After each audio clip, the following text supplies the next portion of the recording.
Hello friends, welcome to my channel doctor medicine healing. मैं doctor P Bhattacharya. दोस्तों, आज मैं बात करूंगा फीवर मैनेजमेंट के बारे में।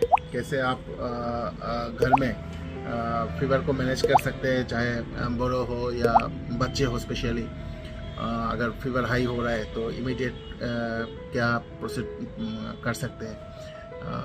अगर मान लीजिए डॉक्टर इमीडिएट अवेलेबल नहीं है, इस स्थिति में आपको कैसे फीवर को मैनेज करना है। दोस्तों, अगर किसी को भी फीवर हो घर में, तो फर्स्ट तो पहले इसमें ये ध्यान रखना है आपको कि इसमें घर में जो आपका रूम का जो टेम्परेचर हो, ये एक नॉर्मल से थोड़ा सा 1-2 डिग्री 2-3 डिग्री कूल हो। अगर ऐसा नहीं है तो आप थोड़ा सा स्लो स्पीड में फैन यूज़ कर सकते हैं और रूम के वेंटिलेशन पे ध्यान दे सकते हैं कि वेंटिलेशन प्रॉपर हवा इसमें से पास कर रहा हो। और जो भी जिसको भी है ऐसा, अगर बच्चों को भी है तो उसका जो कपड़ा है वो ध्यान रखे, वो कॉटन ड्रेसेस ही होना चाहिए। बाकी कोई ड्रेसेस अनकंफर्टेबल होता है तो कॉटन ड्रेसेस दिया जाएगा, और पतला लेयरी होना चाहिए, कोई मोटा ड्रेसेस इसमें होना नहीं चाहिए। दूसरा कि फीवर तो एक एक्चुअली ये कोई बीमारी नहीं है, ये एक सिम्टम होता है। इससे पता चलता है कि आपका अंदर में कोई ना कोई प्रॉब्लम्स है, कोई बैक्टीरिया या वायरस का कोई आपका इन्फेक्शन हुआ है, जिसकी वजह से आपका ये फीवर होता है। तो फीवर एक अच्छा बॉडी का जो है एक प्रोटेक्टिव मेजर होता है, जो कि बैक्टीरिया वायरस जो है उसको टेम्परेचर से बहुत हद तक बैक्टीरिया वायरस मर जाता है शरीर में। तो ये एक तो बॉडी का एक प्रोटेक्शन के लिए होता ही है। लेकिन फिर भी स्पेशली बच्चों में अगर हाई फीवर हो जाता है तो कभी कभी बच्चा मतलब शॉक में चले जाता है, फेंट हो जाता है। तो इसलिए बच्चों में खास करके हाई फीवर को मैनेज करना इमीडिएटली बहुत ज़रूरी है। तो उसके लिए तो मेडिसिन कुछ होते ही है, जैसे आप जानते हैं पैरासीटामॉल्स होते हैं, ब्रूफेन होता है, मेफ्टल जनरली दिया जाता है। तो इसमें ये इसके अलावा इसका अगर बच्चों को स्पेशली आपको देना हो तो उसमें ज़रूरी है इसका प्रॉपर डोजिंग जानना आपको ज़रूरी है। विदाउट प्रॉपर डोजिंग जाने हुए दवाई किसी को नहीं देना चाहिए, बिना डॉक्टर से पूछ के दवाई नहीं देना चाहिए। लेकिन विदाउट मेडिसिन भी आप जो है फीवर को कंट्रोल कर सकते हैं इमीडिएटली। तो उसके लिए क्या करना है कि आपको एक स्पॉन्जिंग होता है। स्पॉन्जिंग क्या होता है कि इसमें टिपिड स्पॉन्जिंग बोला जाता है इसको। तो ये जो पानी का टेम्परेचर होगा वो जनरल नॉर्मल टेम्परेचर से 1 डिग्री 2 डिग्री हाई रहता है। हाई करना है, हल्का सा गर्म, ज़्यादा गर्म भी नहीं, ठंडा भी तो बिल्कुल नहीं होना चाहिए, क्योंकि ठंडा स्पॉन्जिंग से फिर शिवरिंग हो सकता है, मतलब काँप सकता है।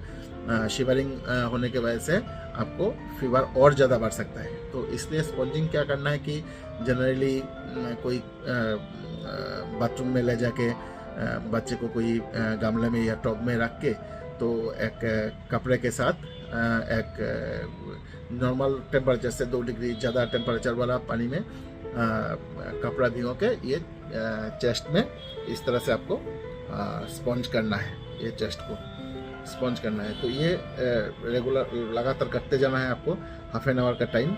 और इसके साथ साथ आप हाथ वगैरह में भी ये स्पॉन्ज कर सकते हैं, पूरा शरीर में पीछे में भी स्पॉन्ज कर सकते हैं। तो ये टिपिड स्पॉन्जिंग से आपको हाफ एन आवर के अंदर में जनरली 2 डिग्री टेम्परेचर्स कम हो जाएगा। जनरल टेम्परेचर जो है शरीर का फीवर तभी माना जाएगा अगर मुंह में थर्मोमीटर डाल के अगर 99.5 से ज़्यादा है तभी, या बगल में अगर आप थर्मोमीटर डालते हैं तो 99 डिग्री फ़ारेनहाइट्स। तो ये होता है एक नॉर्मल। उससे ज़्यादा अगर हो और मुंह में 99.5 और बगल में 99 डिग्री फ़ारेनहाइट्स, तो इससे अगर ज़्यादा हो तब आपको फीवर मानना चाहिए।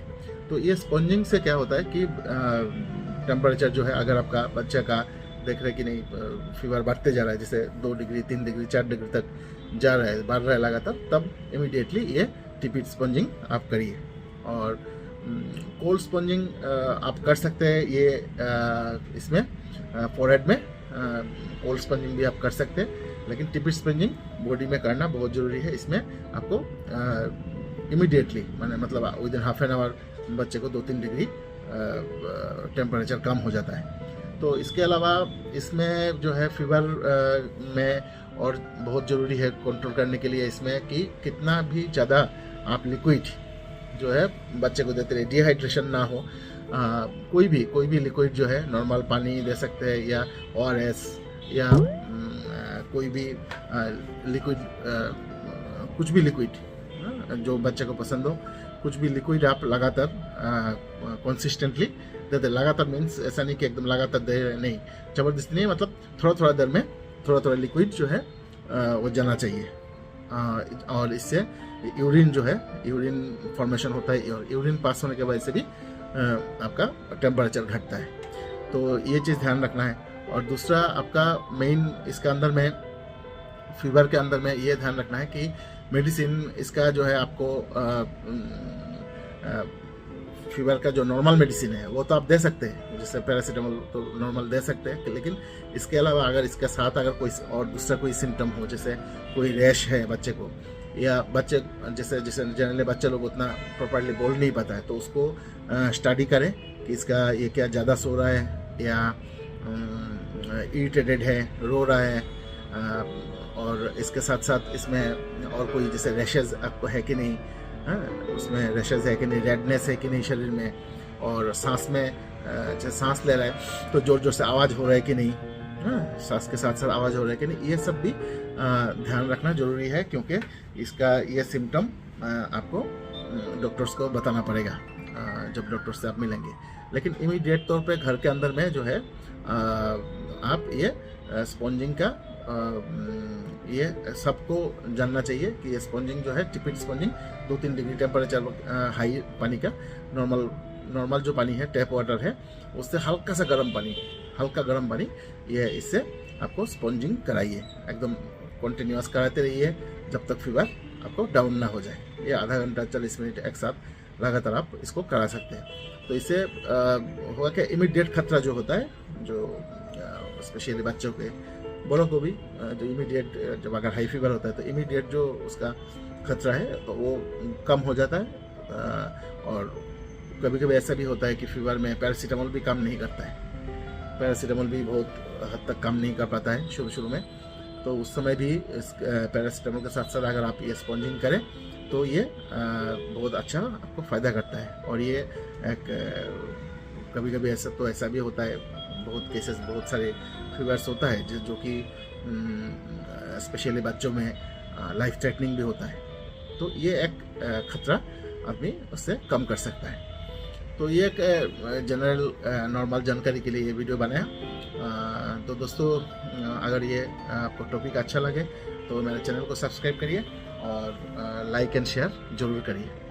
दोस्तों, मैं मिलता हूँ नेक्स्ट कोई टॉपिक के साथ, तब तक के लिए टेक केयर, जय हिंद।